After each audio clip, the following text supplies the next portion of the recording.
Happy Friday, everybody. It's Old School Nerd. Tommy Johansson's got another cover, and he's doing a cover to a song by a band called Skid Row. Now, are we doing 18 in Life? Youth Gone Wild? No. We're doing Sweet Little Sister, which is not the most well-known Skid Row song. Why would Tommy do a cover to that one in particular? Is it because he just wants to show off his Sebastian Bach type vocals? No. Tommy, like myself, has a sister, and it's his sister's birthday. Happy birthday. He also let us know that the strawberry cheesecake guitar, or as he calls it, the strawberry cream caster, is back. Looking forward to that. So my name is Old School Nerd. Here we go. Tommy Johansson, Skid Row, Sweet Little Sister. In the YouTube reaction system, certain videos must be reacted to by highly trained specialists. Unfortunately, we only have this idiot. Not gonna lie, this one I had to look up the old video to remember what it was. If he had done 18 in Life or, Youth Gone Wild or something like that, I would have immediately known. But that one I needed to go back and check. Just saying. Tommy went for the fences on this one. Here we go. Whew. Let's get this one going.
That was really good. I wanna back up and enjoy that again. Here's the thing.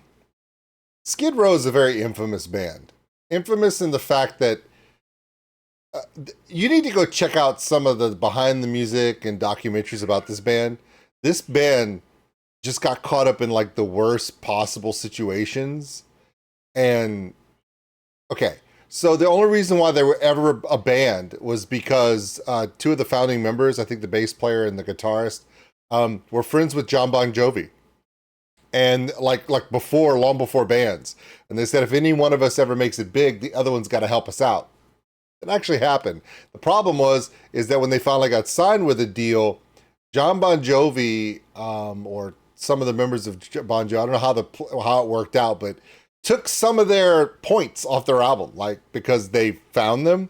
So already they were owing people money. And then as a band, they were told by management, hey, your lead singer isn't good enough. You need to go find another lead singer. And then they hired Sebastian Bach because of his singing level. But there wasn't like growing up together or that, you know, cutting their chops kind of vibe. They were literally just thrown onto the scene. And that always caused problem for them because there wasn't that semblance of communication. And Sebastian Bach is just insufferable. That dude will pick a fight with anybody. And what's funny is singing ability and both of them being tall are really the only thing in my mind that Sebastian Bach and Tommy have in common. Both of them are, you know, around 6'2", 6'3", and they could both sing super high and super powerful. But the problem with Skid Row also is they weren't in that early 80s, mid 80s glam blow up. They were a little bit after that, and they caught just the tail end. And their songs 18 and Life, you know, made them sound like they were darker than they were. But they were still trying to do this whole glam thing. And this song here, Sweet Little Sister, does have that Sunset and Vine, LA glam metal, Motley Crue kind of you know that kind of vibe to it. And that was starting to wane down. At the same time, they really started to come out. Bands like Guns N' Roses were hitting the scene, and their music was completely different from the glam rock scene. So they were kind of caught in that little middle spot where glam metal and that, you know, power hair metal was on the way down, and coming up was a gritty, darker side of metal. And of course, at the same time, Metallica brings heavy metal back with the Black Album in the late 80s and into the 1990-91. And then after that, grunge. So other than the first two albums, which had those three big singles, and then of course Sweet Little Sister comes on, I believe, the second album, their popularity started to wane because the whole scene was dropping out.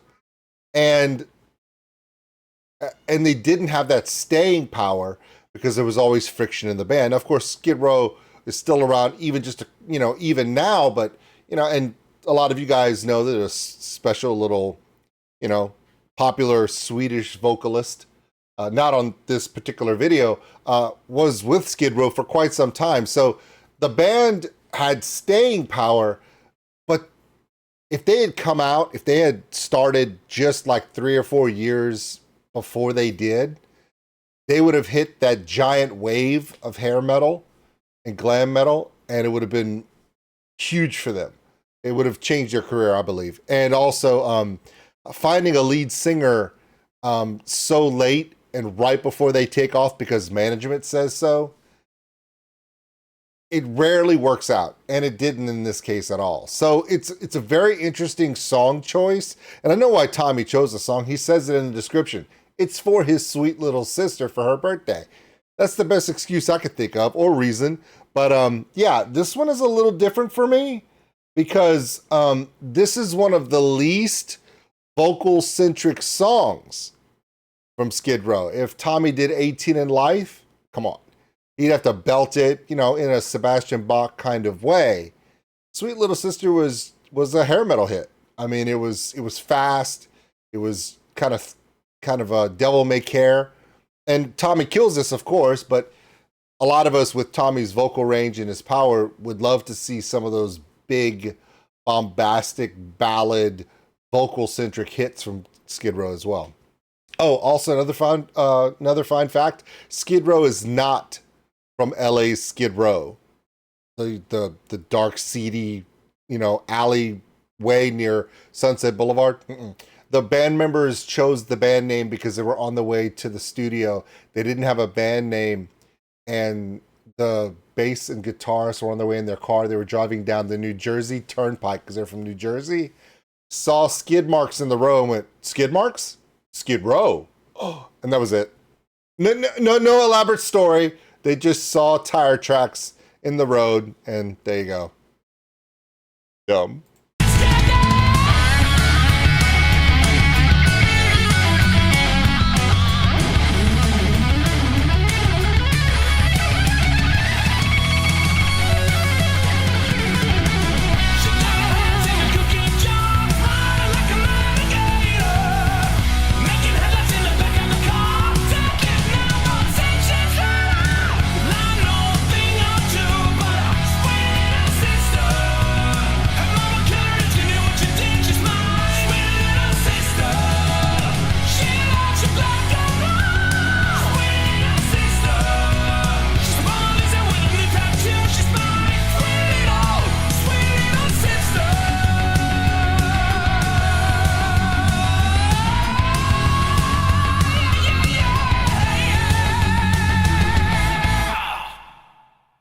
Nice. Okay. Now that we've seen the thanks for watching, we know it's over. All right, so this one was it was quick, not gonna lie. It was a pretty quick song. One of the things about this song that I do like is that Tommy is able to take his cover based from the original and really showcase the vocal even more than Sebastian did for the original. This one does really remind me a lot of Motley Crue's Kickstart My Heart. And I think one of the reasons is just that chop chording. The long elongated chord and then the chop, and then that's a Motley Crue staple.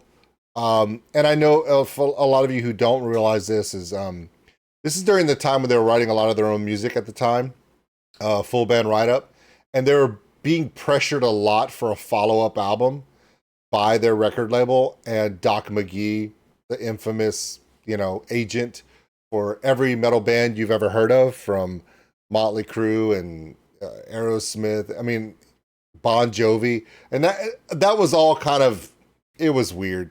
But if you go out and you check out a behind the scenes or a rock doc or any biography special or video about Skid Row, if it's anything close to accurate, it's a hell of a story.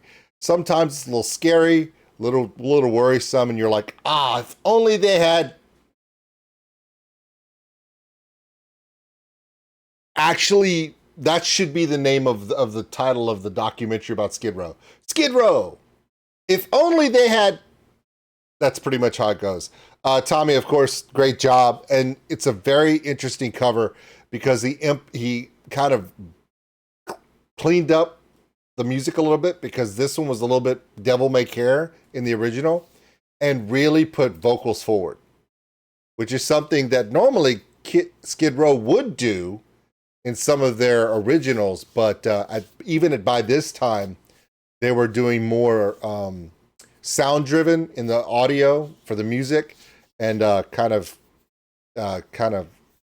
battling with Sebastian and amongst themselves a little bit more. So it was weird. All right, everybody. Hope you enjoyed that, and love you guys. Oh, later today, we're having another reaction because some band from India. In a couple hours. All right. Thank you, Tommy. Thank you, Team Tommy. And happy birthday, Tommy's sweet little sister. We'll see you later.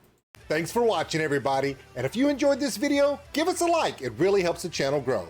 Also, if you want to subscribe, right over there. A big thank you to all my Patreons out there for everything you do. And if you want more content like this, check them out above. Remember, love one another, take care of each other. We're all stuck on this mud ball together. We'll see you later.